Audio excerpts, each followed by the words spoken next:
Commander Veltrin floated in the observation room of Harmony 7, watching the stars through the wide window. The space station was quiet tonight. Most of the crew had gone to sleep. Only the night shift workers moved through the hallways, checking systems and monitoring equipment. Veltrin liked these quiet hours. His species, the Valix, were peaceful people. They had not fought a war in over 300 years. Violence was something they read about in history books. Their weapons were old museum pieces. Their security forces carried stun batons and rarely used them. Life was good in Velix space. They mined minerals, traded with neighbors, and built comfortable homes on 17 different planets. Veltrin had been station commander for 12 years. The biggest problem he usually faced was scheduling conflicts or broken air filters. Tonight felt different. The sensor alarm beeped softly. Veltrin moved to the control panel. Something was out there in the asteroid field near their mining colony on Cathara Prime. The energy signature was strange. It did not match any known ship design. He called his science team. Within an hour, 5 Velix scientists gathered in the command center. They studied the readings together. The object was big, maybe 2 kilometers long. It was definitely artificial. But it was old, very old. Could be worth investigating, said Nixall, the station's lead scientist. Might be an ancient ship. Could have valuable technology. Veltrin considered this. Finding old technology was always good for the Velix economy. Sometimes they discovered new metals or energy systems. It was safe work, usually. Space was full of old things floating around. Prepare a salvage team, Veltrin ordered. Take 3 ships. Be careful. The salvage team launched 2 hours later. Veltrin watched from the command center as their ships approached the object. The cameras showed a massive vessel, dark and silent. Its hull was covered in strange symbols. The design was unlike anything in the Velix databases. Beautiful, whispered Nixall. This could be 50,000 years old, maybe more. The salvage team connected their equipment to the derelict ship. They began scanning its interior. The metal was incredibly strong. The power systems were dead, but the technology was far beyond anything the Velix had seen. Then someone made a mistake. A salvage worker tried to access what looked like a data port. He wanted to download the ship's computer files, but the port was not for data. It was an activation switch. The ancient ship woke up. Lights flickered along its hull. Deep inside, systems that had slept for thousands of years started working again. The ship's computer began running old programs, following old orders, and those orders were simple. Destroy all threats. Panels opened on the derelict's sides. Hundreds of small objects flew out. They were drones, automated war machines. Each one was the size of a Velix transport pod. Each one carried enough weapons to destroy a building. The drones did not ask questions. They did not send warnings. They just attacked. The first salvage ship exploded in seconds. The crew had no time to react. The second ship tried to run, but the drones were faster. They caught it and tore it apart. The third ship managed to send a distress signal before it died. Veltrin watched in horror. His people were dying. He had sent them to their deaths. All ships retreat, he shouted into the communication system. Get away from that thing. But the drones did not stop. They spread out like a swarm of insects. Some headed toward the mining colony on Cathara Prime. Others began attacking any Velix ship they could find. The mining colony had 5,000 people, workers, families, children. They had no weapons. The colony's shields were designed to protect against asteroids, not military attacks. Veltrin made emergency calls. He contacted every Velix military station, every government office, every ship in the sector. The response was always the same. They had no military. Their security forces had small weapons and light armor. They were not trained for war. The drones hit the mining colony at dawn.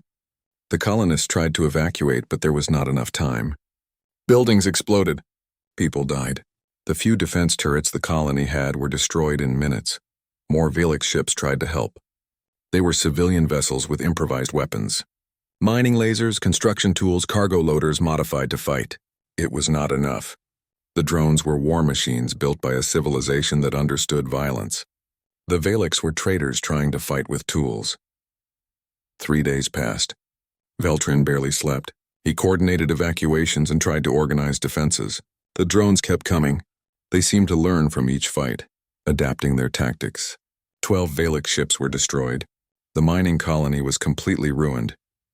Beltran gathered the survivors on Harmony 7. Over 3,000 people, scared and tired. The station's shields were holding, but he knew they would not last forever. The drones were already attacking the outer defense grid. He sat alone in his command chair, exhausted. Around him, his crew worked frantically. They were trying everything they could think of.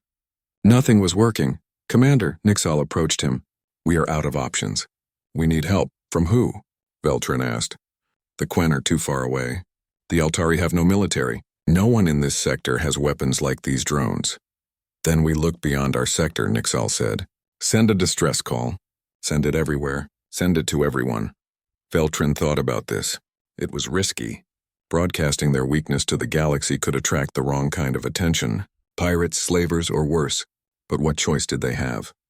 "Prepare a general distress call," he ordered. "Translate it into every known language. Send it on all frequencies." The communication officer worked quickly. She loaded every language database they had, Felix, Quen, Altari, and dozens of others, including one language they had just added 6 months ago when they met a new species, human. The humans were interesting people. The Valix had met them through diplomatic channels. They seemed friendly and curious. They wanted to trade minerals and technology. The meetings had gone well. The humans were polite, asked good questions, and seemed eager to make friends. The Valix thought they understood humans. They seemed like most other species. Peaceful, civilized, interested in trade and culture. They were very wrong. The distress message was simple. No complex language, just facts. Unknown hostile force attacking civilian population. Many dead, cannot defend. Require immediate military assistance. Coordinates attached. The message went out across space, traveling faster than light through communication relays. It reached 40 different species across 100 star systems. Most species read it and did nothing. Some sent sympathy messages. A few offered to accept refugees. The Quen hegemony held a committee meeting to discuss it. The Altari Consortium offered prayers. But on a human destroyer patrolling the outer territories, Captain Jinwoo read the message and went cold. He had trained his whole life for this. The distress call was clear. Civilians under attack. Unknown hostiles. This was exactly the scenario human military drills prepared for. He forwarded the message to Earth Defense Fleet Command. Then he plotted jump coordinates and prepared his ship for combat. On Luna Station, Admiral Hana received the message minutes later. She read it 3 times. Then she activated emergency protocols and called for an immediate military council. The humans were coming. Beltran did not know this yet. He sat in his command chair, watching the drones circle his station and hoped someone, anyone, would answer his call. Captain Jinwoo stood on the bridge of the destroyer Indomitable. His crew worked quietly at their stations. They had received the distress call 10 minutes ago. Now they waited for orders from command. Jinwoo read the message again. Civilians under attack. The Velix were peaceful traders. He had met some of them during diplomatic exchanges. They were kind people, curious and friendly. Now they were dying. "Sir, we have orders from Fleet Command," his communication officer reported. "Admiral Hana wants us to hold position. Battle Group 7 is being assembled. We are to wait for the main fleet." Jinwoo nodded. He understood the logic. Going in alone against unknown hostiles was risky. But every minute they waited, more Velix might die. On Luna Station, Admiral Hana walked into the emergency council room. 5 other high-ranking officers were already there. Maps and data displays covered the walls. The Velix distress call played on repeat. "What do we know?" Hana asked. Commander Tae-min, her tactical officer, pulled up star charts. The Velix occupy 17 systems. Population 43 billion. They are approximately 200 light-years from our nearest outpost. No military capability. Their security forces are basically police with light equipment. "And the hostiles?" Hana asked. "Unknown," Tae-min replied. The message mentions autonomous drones. Energy signatures suggest high-level weapons technology. The Velix have lost multiple ships in at least one colony. Admiral Hana studied the information. The room was silent. Everyone knew what this meant. This would be humanity's first military action in alien space. Their first test as a galactic power. "Recommendations?" Hana asked. "Send a cruiser and a few destroyers," one admiral suggested. "Assess the situation first, then commit more forces if needed." "That could take too long," another officer argued. If these hostiles are as dangerous as the report suggests, we need overwhelming force. Hana listened to them debate. She thought about the Velix. They had welcomed humans warmly. They had shared technology and culture. They had asked for nothing except friendship and fair trade. Now they were calling for help. We send Battle Group 7, Hana declared. Full deployment. 12 destroyers, 4 heavy cruisers, 2 carriers with complete fighter wings, and the dreadnought Soul's Hammer. The room went quiet. That was a massive force. 15,000 personnel. Enough firepower to level a planet. Admiral, that might be excessive, one officer said carefully. We do not know what we are facing. Exactly, Hana replied. We do not know. What if these drones have a mothership? What if this is an invasion force? What if they are testing defenses before a larger attack? We answer a distress call with enough power to handle any situation. We do not send our people into an unknown threat with half measures. No one argued further. Hana was right. This was the human way. When someone called for help, you brought everything you had. Deployment time? Hana asked. 6 days to reach Velix space, Taman calculated. All ships can be ready in 8 hours. Make it 6 hours, Hana ordered. Those people are dying now. The Luna Station military complex came alive. Thousands of personnel received deployment orders. Ships that had been on standby moved into position. Supply crews loaded ammunition and supplies. Medical teams prepared for casualties. Lieutenant Yuna climbed into her fighter cockpit on the carrier Dajon. She was a squadron leader, responsible for 23 other pilots. They had trained for combat missions, but this would be their first real fight. All pilots, this is Yuna. She spoke into her radio. We are responding to a civilian distress call. Unknown hostiles are attacking non-military targets. Our job is to protect innocent people. Stay sharp, follow your training, and remember why we wear this uniform. On the dreadnought Soul's Hammer, Commander Taemin reviewed tactical scenarios. The ship was humanity's most powerful warship. It carried enough weapons to fight an entire fleet. But Taemin knew weapons were only part of war. Strategy, timing, and coordination mattered just as much.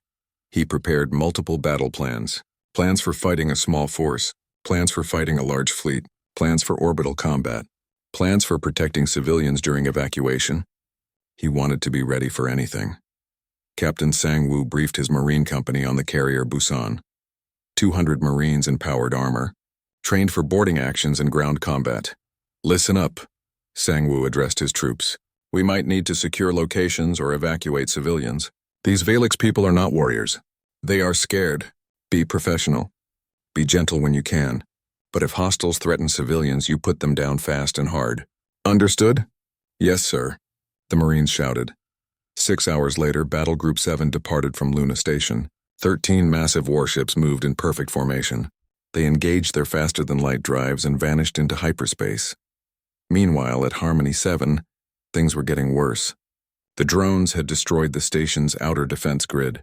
They were now attacking the shield generators directly. Feltrin knew they had maybe a day before the shields failed completely. Have we received any responses to our distress call? He asked his communication officer. 17 species have sent sympathy messages, she replied. The Quen say they are discussing the matter. The Altari offered prayers. No one is sending actual help. Beltran felt despair settling over him. He had 3,000 people depending on him. Families, children, elderly. They looked at him expecting answers. He had none. Another drone attack hit the shields. The station shook. Warning alarms blared. One shield generator overloaded and shut down. We have lost generator 3, an engineer reported. Redistributing power. Shields at 60%. Beltran closed his eyes. They would not last much longer. Then his communication officer gasped. Commander, we are receiving a response. It is from the humans. Beltran rushed to her station. She played the message. A human voice, calm and professional. Harmony 7, this is Captain Jinwoo of Earth Defense Fleet Destroyer Indomitable. We have received your distress call. Battle Group 7 is en route to your position. Estimated arrival in 4 days. Hold on. We are coming. Beltran felt something break inside him. Relief, gratitude, and something else. Fear, maybe. The humans were coming. But what did that mean? He had sent a distress call to 40 species. The humans were bringing a battle group. What is a battle group? Nixal asked quietly. Beltran pulled up human military information from their database. The information was limited. Humans kept their military details private. But what he found made him nervous. A battle group was a military formation. Multiple large ships, thousands of soldiers, weapons designed for war. The Valix barely remembered what that word meant. They had not fought one in 3 centuries. They thought war was ancient history, something primitive species did before they became civilized. But humans came from a planet called Earth. The Valix database listed it as a Class 12 death world. High gravity, extreme weather, dangerous animals, persistent diseases. Humans had evolved fighting for survival every single day, and humans still had wars. They had fought each other for thousands of years. Even now they maintained massive military forces. They trained for combat. They built weapons. The Valix had thought this was quaint, unnecessary, a waste of resources. Why have weapons when you could have peace? Now Veltrin understood. Peace worked when everyone wanted peace. But the galaxy was old and full of dangerous things. Ancient war machines, hostile forces, threats that did not care about peaceful intentions. Send a response, Veltrin ordered. Thank Captain Jinwoo. Tell him we will hold as long as we can. Another drone attack. Another shield generator failed. Shields at 40% now. The drones were relentless, tireless. They did not eat or sleep. They just attacked. Veltrin organized his people. Engineers worked constantly on the shields. Medical teams treated the injured from earlier battles. Parents held their children close. Everyone waited and hoped. 4 days seemed like forever, but the humans were coming. Veltrin repeated this to himself. The humans were coming. He just hoped there would be someone left to save when they arrived. 6 days had passed since the distress call. Harmony 7 station was dying. The shields were at 12%. 2 more generators had failed during the night. The drones circled the station like predators waiting for the final shield to collapse. Veltrin had not slept in 3 days. His eyes were red and tired. Around him, the command center was quiet. His crew had done everything possible. Now they just waited for the end. How long? He asked his chief engineer. Hours, she replied. Maybe less. The remaining generators are overheating. When they fail, the shields drop completely. Veltrin looked at the monitor showing the refugee area. 3,000 Velix crowded together. They had stopped asking questions. They knew death was coming. Commander, the sensor operator suddenly shouted. Multiple contacts dropping from hyperspace at system edge. Veltrin spun to look at the display. His heart pounded. Were these more enemies? Something worse than the drones? 13 massive shapes appeared on the sensors. They were huge, far larger than any Valix ship. The computer struggled to classify them. The energy signatures were enormous. Are they hostile? Veltrin asked, fear in his voice. Unknown. Wait, we are receiving a transmission. A human face appeared on the screen.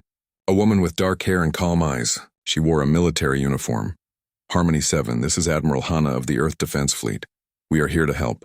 Please transmit all hostile positions and civilian locations immediately. Veltrin felt his legs go weak. They had made it. The humans were really here. Send them everything, he ordered. All drone positions, movement patterns, everything we know. The data was transmitted in seconds. On the bridge of Sol's Hammer, Commander Taemin studied the tactical situation. Over 400 drones were active in the system. They were concentrated around Harmony 7, with smaller groups patrolling the asteroid field.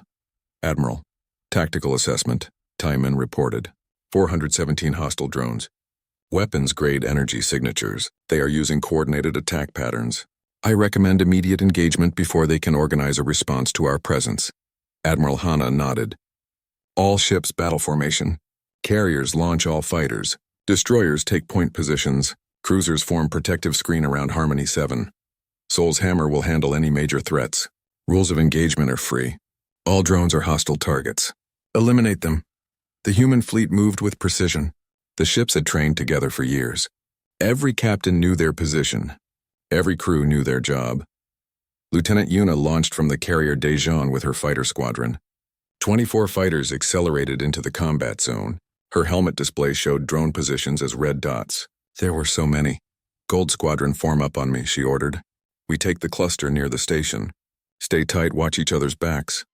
On Harmony 7, Veltrin watched his sensors in amazement. The human fighters moved so fast. They flew in perfect formation, weaving between asteroids and debris. The drones detected them and changed course to engage.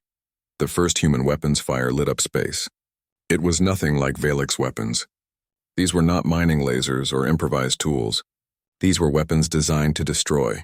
Fighter missiles streaked toward drone clusters. Each missile tracked its target with perfect accuracy. Explosions bloomed in the darkness. Drones died by dozens. The drones fought back. They fired their own weapons, energy beams that could cut through Valek's hulls in seconds. But the human fighters were already moving. They rolled and spun, dodging fire that should have hit them. "Contact," Una called out. 3 drones on Gold 7. Gold 5, cover him. Another fighter swept in, its cannons firing. The drones exploded. Gold 7 sent a quick thanks and continued fighting.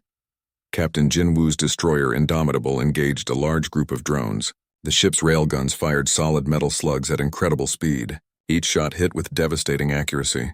Drones were torn apart by the impacts. "Target destroyed," his weapons officer reported. Acquiring next target, locked firing. More drones died. The battle was fast and brutal. The drones had been terrifying to the Valeks, but against human military technology they were just targets. Commander Taemin coordinated the entire battle from Sol's hammer. His tactical display showed every ship, every fighter, every drone. He watched patterns and predicted movements. Cruiser Gwangju, shift position 40 degrees. Large drone group moving toward your sector. Understood, Command. The cruiser moved smoothly, its weapons already tracking the approaching threats. When the drones came into range, they met a wall of defensive fire. None survived. The drones tried to adapt. They had learned from fighting the Valeks. They changed tactics, trying to overwhelm single targets with numbers. It did not work. The humans had planned for this. A large group of drones tried to rush Harmony 7. Over 60 units moving together, hoping to break through while the human ships were spread out. Admiral Hana saw it immediately. "Sol's hammer, intercept that attack run." The massive dreadnought moved with surprising speed for its size. It positioned itself directly between the drones and the station. The Valeks on Harmony 7 watched in awe. The human ship was enormous, bigger than their entire station. The drones fired everything they had at Sol's hammer. Energy beams and missiles hit its shields. The shields absorbed it all without even flickering. Then the dreadnought returned fire. The point defense systems activated. Hundreds of automated guns tracked every drone simultaneously. The space between the ship and the drones became a solid wall of fire. Nothing could pass through it. The drones died so fast that Veltrin could barely track them on his sensors. In 11 minutes, it was over. The last drone was destroyed by Lieutenant Yuna's squadron. She watched it explode, then checked her sensors. No more red dots, just green markers showing human ships and the Valek station. "All units, cease fire," Admiral Hana ordered. "Damage reports. Gold Squadron, no losses," Yuna reported. "Minor shield damage on Gold 12. Indomitable, no damage," Captain Jinwoo reported. One by one, the ships reported in. No human casualties, minimal damage, a few scratched shields. Nothing serious. Admiral Hana contacted Harmony 7. "Commander Veltrin, all hostiles have been eliminated. You are safe now. We are sending medical teams and engineers to assist with repairs." Veltrin could not speak. He opened his mouth, but no words came out. His crew stared at their screens in shock. 6 days of desperate fighting. 12 ships destroyed. A colony ruined. 3,000 people barely escaping death. The humans had ended it in 11 minutes. Veltrin finally found his voice. "Thank you, how did you? We can talk later," Hana said kindly. "Right now, your people need help. Captain Sangwoo's Marines are ready to assist. They will board your station and help with repairs and medical care. Is that acceptable?" "Yes," Veltrin said. "Yes, please." The human Marines arrived in armored shuttles. Captain Sangwoo led his company through Harmony 7's docking bay. The Valeks crowded in the corridors watching the humans arrive. The Marines were intimidating. Their powered armor made them look huge. They moved with controlled precision that reminded the Valeks of predators. But their weapons were lowered. Their body language was calm. "We are here to help," Sangwoo announced. His translator made his words understandable. "We have medical supplies, food, and engineering equipment. Please tell us what you need." The Marines split into teams. Some set up medical stations. Others began helping with shield generator repairs. They worked efficiently and professionally. When Valek's children approached curiously, the Marines were gentle and patient. One young Valeks asked a Marine if he was a soldier. The Marine kneeled down to the child's level. Yes, he said. But right now I am a helper. Do you need anything? Food, water? Beltran watched this from the command center. These humans were warriors. They had just destroyed 400 war machines with casual efficiency. But now they were treating his people with kindness and respect. What kind of species were the humans? Admiral Hana requested permission to board Harmony 7. Beltran agreed immediately. When she arrived with Commander Taman, Beltran met them at the docking port. Admiral Hana, he bowed in the Velix way. I do not have words to thank you enough. You do not need to thank us, Hana replied. You sent a distress call. We answered. That is what neighbors do. But you brought an entire battle group, Beltran said. You crossed 200 light years. You deployed 15,000 soldiers. For us, Hana looked confused. You said civilians were under attack by unknown hostiles. What else would we do? Beltran realized that to the humans this was obvious. They did not see it as exceptional. They saw it as duty, and that made them more frightening than any weapon. 2 days after the battle, Harmony 7 was starting to function again. Human engineers had repaired the shield generators. Medical teams had treated all the injured Velix. Supply ships brought food and materials. The station felt alive again, but Beltran could not shake the feeling of unease. He stood in his quarters looking at a data pad. It showed a report about Earth. The more he read, the more disturbed he became. Earth was classified as a Class 12 death world. The Velix had seen this information before but had not really understood it. Now he did. Earth had gravity that would crush most species. Weather patterns that killed with regularity. Oceans full of predators. Land covered with dangerous animals. Diseases that adapted and evolved. Even the plants could be poisonous. Humans had evolved on a planet that tried to kill them every day. And they had not just survived. They had thrived. They had become the dominant species by being tougher, smarter, and more adaptable than everything else. The Velix homeworld was paradise by comparison.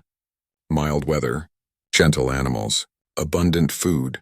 The Velix had never needed to become warriors because their world never forced them to. A knock on his door interrupted his thoughts. It was Dr. Bora, one of the human officers who had come aboard. She was a xenopsychologist, someone who studied alien minds and cultures. Commander Beltran, she said politely. May I speak with you? Please come in, Beltran replied. Bora entered and sat down. She had kind eyes and a gentle manner, but Beltran knew she was still human, still from that terrible world. I wanted to help you understand what happened, Bora said. I have been watching your people. You are all afraid of us now. You were not afraid before. Beltran hesitated, then nodded. We did not know what you were. We thought you were like us, peaceful traders. We were wrong. You were not wrong, Bora corrected. We are peaceful. We do like trading. We enjoy meeting new species and learning about different cultures, but we are also warriors. Both things are true. How can both be true? Beltran asked. How can you be kind and violent at the same time? Bora thought for a moment. Let me tell you about Earth. Our world is dangerous. When humans first evolved, we were weak. We had no claws, no armor, no venom. We were not the biggest or strongest. We survived by being smart and working together. We learned to make tools and weapons. We learned to fight, she continued, but we also learned compassion. We cared for our sick. We protected our young. We formed families and communities. We became violent when we had to be, but that violence always had a purpose. To protect, to survive, to defend those we loved. Beltran listened carefully. This was so different from Velix history. His people had evolved without major threats. They had never needed to develop that balance between kindness and violence. Most species in the galaxy are like you, Bora explained. They evolved on paradise worlds. They developed civilization without needing strong militaries. War became obsolete. Violence became rare. They see peace as the natural state of being. And humans? Beltran asked. We see peace as something you must protect, Bora said. Earth never stopped being dangerous. Even as we built cities and technology, we still had to defend ourselves. From our environment, from animals, and yes, sometimes from each other.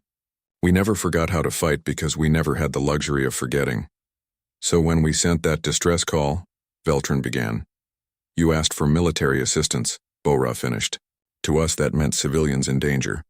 It meant people dying. It meant we needed to bring enough force to make sure the threat ended completely. We did not want to arrive and find we brought too little too late. Veltrin felt a chill. The humans had not been trying to show off or intimidate anyone. They had genuinely believed that much force was necessary. What if the drones had been worse? Bora asked. What if they had a mothership? What if there were thousands instead of hundreds? What if they had backup coming? We could not know. So we brought enough power to handle any situation. You brought a dreadnought, Veltrin said quietly. Yes, Bora agreed. And we would do it again. Because that is what military assistance means to humans. Overwhelming force. Complete commitment. No half measures when lives are at stake. Veltrin was quiet for a long time. Then he asked the question that had been bothering him most. Are you always like this? Ready for war? We are always prepared for war, Bora corrected. That is different. We do not want war. We prefer peace. But we train our soldiers.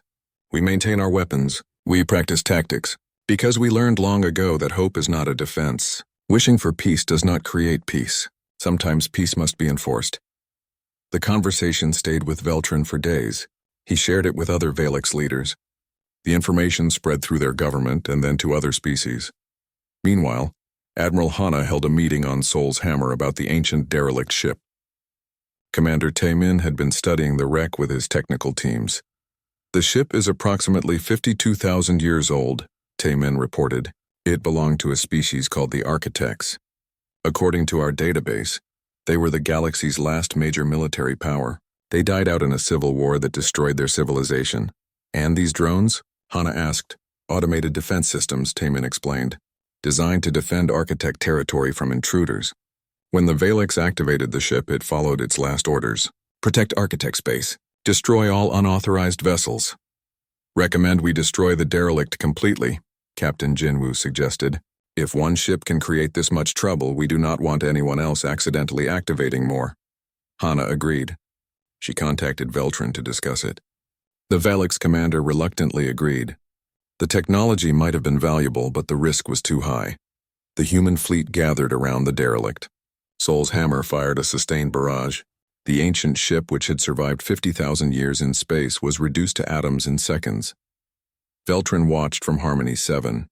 He felt the finality of it. The humans had not hesitated. They had identified a threat and removed it completely. News of the human intervention spread quickly across the galaxy. The Velix sent reports to their neighbors. Other species began reviewing their limited information about humans. The Quen Hegemony, a powerful trading federation, held an emergency meeting. They had heard the distress call but had done nothing. Now they learned that humans had crossed 200 light-years in less than a week with a full battle group. We need to understand these humans better, the Quen leader declared. They have capabilities we did not expect. Military capabilities. The Altari Consortium, a religious organization that promoted peace, was deeply troubled. They had thought humanity was progressing toward enlightenment. Instead, humans maintained massive military forces. Perhaps they are not ready for galactic society, an Altari elder suggested. They are too violent, but a younger Altari disagreed. They did not start violence. They ended it. They protected civilians who could not protect themselves. Is that not the purpose of strength? The debate spread across dozens of species. Some were frightened, some were intrigued. A few began considering military alliances. 3 weeks after the incident, Ambassador Jia arrived in Velix space. She was a human diplomat, sent to handle the political situation. She had meetings scheduled with 17 different species. The meetings were all similar. Species representatives would politely ask questions about human military capability. Jia would give polite, carefully worded answers. Yes. Earth maintains a significant military force. Yes. We train for various combat scenarios. No. We have no plans for conquest or expansion. Yes. We would be willing to discuss mutual defense agreements. The last part was always the most popular. Species that had dismissed the Valix distress call were now very interested in human protection. Veltrin attended one of these meetings. He watched Ambassador Jia handle questions with diplomatic skill. She was professional, friendly, and completely clear about human capabilities without being threatening. After the meeting, Veltrin approached her privately. Ambassador, may I ask you something? Of course, Commander. Why did you help us? Veltrin asked. We are not your allies. We are just trading partners. You had no obligation, Gia smiled. Commander, Earth has a long history. Much of it is not pleasant. We fought many wars. We hurt each other and our world. But we learned something important. We learned that the strong have a responsibility to protect the weak. Not because it benefits us, but because it is right. But you brought such force, Veltrin said. A battle group. A dreadnought. Would you have preferred we sent less? Gia asked. Would you have wanted us to arrive and discover we brought too few ships? That we could not save everyone because we held back? Veltrin realized she was right. If the humans had sent a single cruiser, more Valix might have died. The overwhelming force had ended the threat quickly and completely. We are what we are, Gia continued. We are traders and diplomats. We are scientists and artists, but we are also warriors. We do not apologize for that. It is part of being human. She paused, then added, The galaxy is very old, Commander. It is full of wonderful things. But it also contains dangers, ancient weapons, hostile species, unknown threats. Someone needs to be ready to face those dangers. Someone needs to answer distress calls with more than sympathy and prayers. 3 months had passed since the battle at Harmony 7. The Valix colony on Cathera Prime was being rebuilt. Human engineering teams had helped design new defensive systems. Nothing fancy, just basic shields and warning sensors. But it was more than the Valix had before. Veltrin stood in his rebuilt command center, looking at a gift that sat on his desk. It was a small piece of metal, mounted on a wooden base. The metal came from the destroyed derelict ship. Beneath it was an engraving in both human and Valix languages. To Veltrin, who had the courage to ask for help. From Hana, who answered the call. He touched it gently. Admiral Hana had given it to him before the human fleet departed. She had explained that on Earth, warriors sometimes gave pieces of their weapons or battles to those they respected. It was a high honor. Veltrin still did not fully understand humans, but he respected them, and he was grateful. A message alert blinked on his console. Another species was asking about human military services. This was the 47th request this month. The Velix government had become an unofficial information center about human capabilities. Veltrin forwarded the request to Ambassador Gia. She would handle it. She had been handling all of them. The human diplomatic corps was working constantly now. Across the galaxy, humans were suddenly in high demand. Species that had ignored them before now sent ambassadors. Trade agreements were being signed. Cultural exchanges were happening. Everyone wanted to be friends with the Deathworlders. On Luna Station, Admiral Hana sat in a strategy meeting with other human military leaders. The situation had become complicated. We have received 47 requests for military assistance in the last month, a logistics officer reported. Everything from pirate problems to border disputes to requests for training. We cannot respond to all of them, another admiral stated. We do not have unlimited resources. Hana listened to them debate. The battle at Harmony 7 had changed everything. Humanity had revealed itself as a military power. Now everyone expected them to act like one. We need to establish clear policies, Hana said. We respond to genuine emergencies, civilian populations under threat, natural disasters, actual military attacks from hostile forces. But we do not get involved in political disputes or territorial arguments. Some species will be unhappy with that, an officer warned. Some species will be unhappy no matter what we do, Hana replied. We cannot be the galaxy's military for hire, but we can be reliable allies to those who need genuine help. The Earth Defense Council approved new protocols. Rapid response fleets would be stationed at strategic locations. Faster communication systems would be installed. Training programs would be offered to allied species who wanted to improve their own defenses. But the most important decision was about humanity's role in the galaxy. We are not conquerors, the human president declared in a public address. We are not enforcers. We are not the galaxy's police. But when someone sends a distress call, when civilians are in danger, when no one else will help, we will be there. That is our promise. Lieutenant Yuna was promoted to captain and given command of a training squadron. Her job was to help other species understand basic military tactics. It was challenging work. Your ships are too slow, she told a group of Altari pilots. You fly like you are sightseeing. In combat, speed keeps you alive. The Altari struggled with the concept. Their species had not fought wars in 5,000 years. Everything about military thinking was foreign to them. But they were trying. More and more species were trying. The galaxy was realizing that peace required more than good intentions. Captain Sangwoo's Marine Company became part of the new Rapid Response Force. They trained constantly for different scenarios: evacuations, disaster relief, combat operations, boarding actions. They had to be ready for anything. "We are not just warriors anymore," Sangwoo told his Marines. "We are also diplomats. Every action we take reflects on all of humanity. Be professional, be respectful, but be ready." Commander Taman wrote extensive reports about the Harmony 7 battle. They became required reading in human military academies, but other species also studied them. The battle had been short, but it demonstrated human tactical thinking clearly. The reports emphasized coordination, overwhelming force, and protection of civilians. These became the foundation of human military doctrine in alien space. Captain Jin Woo took command of a new destroyer, Defiant. He led patrols along the expanding human trade routes. Pirates learned quickly to avoid ships with human markings. The few who did not learn paid the price. Dr. Bora published her paper about Deathworld psychology. It explained why humans thought differently about violence and protection. The paper became widely read across the galaxy. She wrote, "Paradise species evolved beyond violence because their worlds allowed it. Deathworlders carry violence with them because survival demanded it. Neither path is wrong, but only one path prepares you for a galaxy that contains both beauty and danger." The paper helped other species understand. Humans were not cruel or aggressive.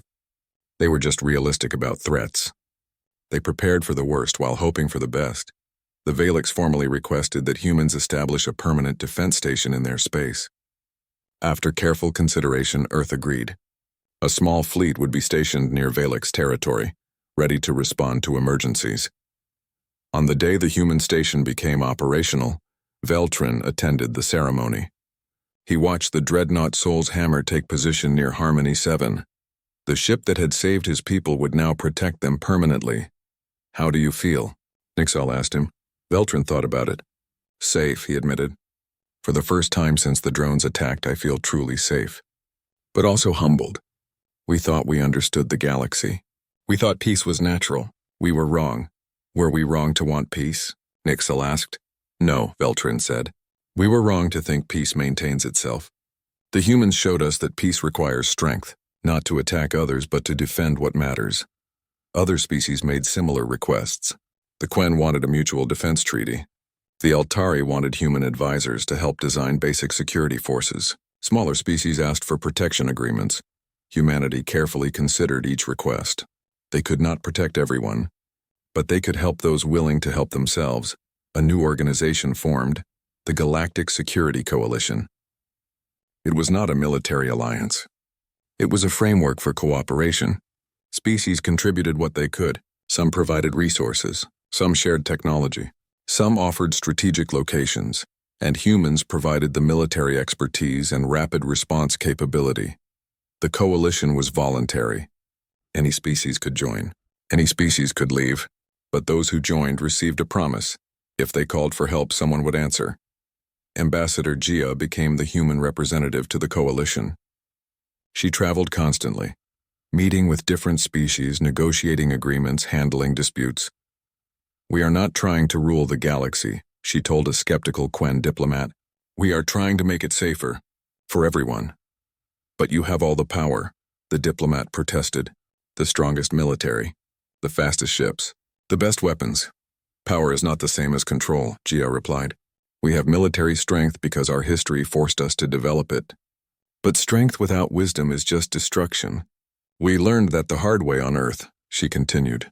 "We are offering partnership, not dominance. Work with us. Learn from us.